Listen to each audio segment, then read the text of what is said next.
વિરામ બાદ આપનું સ્વાગત છે। પોરબંદર સહિત આખા સૌરાષ્ટ્રમાં એક સમયે જે પરિવારની હાકડાક વાગતી હતી તેવો જાડેજા પરિવાર આજે મકાન માટે લડી રહ્યો છે।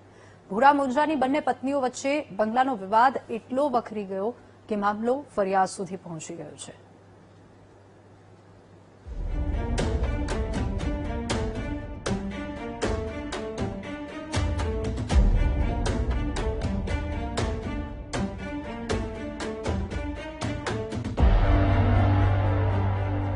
પોરબંદર અને સમગ્ર પંથકમાં પોતાની ગુનાહિત પ્રવૃત્તિઓથી આતંક મચાવનાર કુતિયાણાના લેડી ડોન હિરલબા જાડેજાની મુશ્કેલીઓમાં વધારો થયો છે। પોરબંદર જિલ્લા લેન્ડ ગ્રેબિંગ કમિટી સામે આપેલી એક હાઈ પ્રોફાઇલ ફરિયાદના આધારે કમિટીએ કડક વલણ અપનાવી હિરલબા જાડેજા સામે તાત્કાલિક ગુનો નોંધવાનો હુકમ કર્યો છે। આદેશને પગલે પોરબંદરના કમલાબાગ પોલીસ સ્ટેશનમાં લેન્ડ ગ્રેબિંગ કાયદા હેઠળ ગુનો દાખલ કરવામાં આવ્યો છે। આ સમગ્ર કાર્યવાહી કુતિયાણાના પૂર્વ ધારાસભ્ય ભૂરા મુંજાના વિદેશ લંડન સ્થિત પત્ની ચોલાદેવી દ્વારા કરવામાં આવેલી લેખિત રજૂઆત અને કાયદાકીય લડત બાદ અમલમાં આવી છે। વિવાદિત સૂરજ પેલેસ બંગલાનો કાયદેસરનો કબજો મેળવવાની વહીવટી અને પોલીસની પ્રક્રિયા તેજ ગતિએ શરૂ કરી છે। એમના લગ્ન 1986માં ભૂતપૂર્વ ધારાસભ્ય ભૂરાભાઈ કડછા જોડે થયેલા હતા અને 1998માં એમના નામે ઝવેરી બંગલો જે હાલ સૂરજ પેલેસ તરીકે ઓળખાય છે લેવામાં આવેલો હતો। ત્યારબાદ જયારે 2016માં પૂર્વ ધારાસભ્યનું અવસાન થયું એના આશરે 1.5 કે 2 મહિના બાદ હિરલબા જાડેજાએ આ જેમના નામે દસ્તાવેજ હતો અને ભૂતપૂર્વ ધારાસભ્યના પત્ની હતા ચોલાદેવી એમને ડરાવી ધમકાવી અને ત્યાંથી કાઢી મૂકેલા હતા।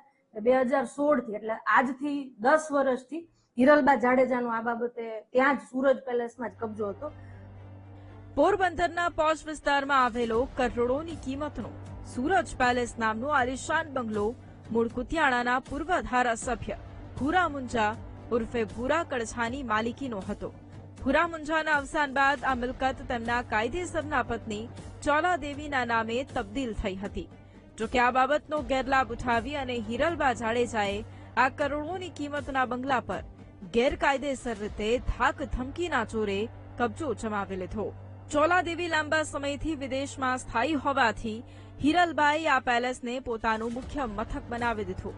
એટલું જ નહીં, પોલીસ તપાસમાં બહાર આવેલા ચોંકાવનારા પુરાવા મુજબ હિરલબા જાડેજા આ સરકારી ચોપડે નોંધાયેલા કાયદેસરના બંગલામાં રહીને જ પોતાની તમામ ગેરકાયદેસર અને ગુનાહિત પ્રવૃત્તિઓનું નેટવર્ક ઓપરેટ કરતી હતી। વિદેશથી ચોલાદેવીએ પુરાવા સાથે લેન્ડ ગ્રેબિંગ કમિટીમાં કરેલી ફરિયાદ સાચી સાબિત થતા કમિટીએ પોલીસને કડક આદેશો આપ્યા। હિરલબા જાડેજા સામે અગાઉથી જ ખંડણી વસૂલવી, અપહરણ, આંતરરાષ્ટ્રીય સાયબર ફ્રોડ, નિર્દોષ લોકોની કિંમતી મિલકતો પચાવી પાડવી તેમજ ગેરકાયદેસર ઊંચા વ્યાજે નારા ધીરધાર કરી અને ગરીબોને પાયમાલ કરવા જેવા અનેક ગંભીર ગુના નોંધાયેલા છે। આ તમામ ગુનાહિત ઇતિહાસને કારણે તે છેલ્લા 13 મહિનાથી જૂનાગઢ જેલમાં બંધ છે। જેલમાં હોવા છતાં પણ તેની બહારની મિલકતો પરનો ગેરકાયદે કબજો યથાવત હતો, જે હવે કાયદાના સકંજામાં આવી ગયું છે। મહત્વનું છે કે ભૂરા મુંજા જાડેજા પોરબંદર અને સૌરાષ્ટ્રના ઇતિહાસના અત્યંત પ્રભાવશાળી ગેંગસ્ટરમાંથી રાજકારણી બનેલા નેતા હતા। તેઓ પોરબંદરના કુખ્યાત ડોન સરમણ મુંજાના નાના ભાઈ અને ગોડમધર સંતોકબેન જાડેજાના દિયર હતા। મે 2016માં લાંબી બીમારી બાદ તેમનું અવસાન થયું હતું।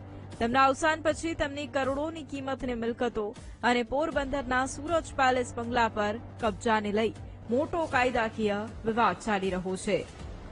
Bureau report, VTV news.